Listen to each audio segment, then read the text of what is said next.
In today's video, I'm going to teach you how to download a document as a PDF in Google Docs.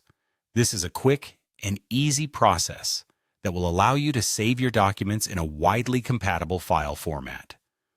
Whether you're preparing a report, a school paper, or any other document that you need to share or print in a standardized format, downloading as a PDF is often the best choice.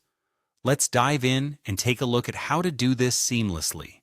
First, you want to open up your preferred web browser and navigate to Google. Once you're there, simply type in Google Docs into the search bar and hit Enter.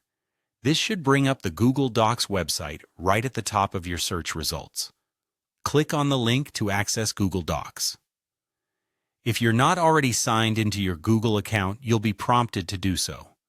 Just enter your login details and you'll be taken directly to the Docs interface.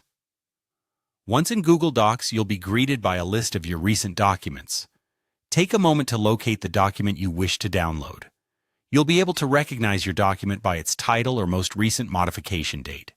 When you've found the correct document, go ahead and click on it to open it up.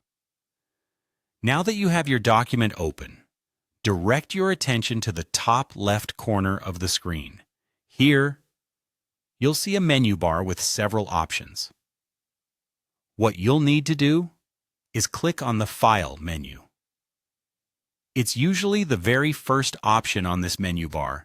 Clicking on File will present you with a drop-down menu containing many options. From this menu, hover over Download. A side menu will pop up with multiple file format options. Among these is the PDF document .pd option, which should be one of the first options you'll see. Click on PDF document .pdf to initiate the download. Once you select this option, the download should start automatically. The PDF version of your document will be saved to your computer's default download location. If you're unsure of where this is, you can usually find it in the Downloads folder on your system. Open the file once it's downloaded to ensure that everything is formatted correctly and appears as expected. And there you have it. You've successfully downloaded your Google Docs document as a PDF. This PDF can now be easily shared, uploaded, or printed while maintaining the layout and formatting of your original document. It's that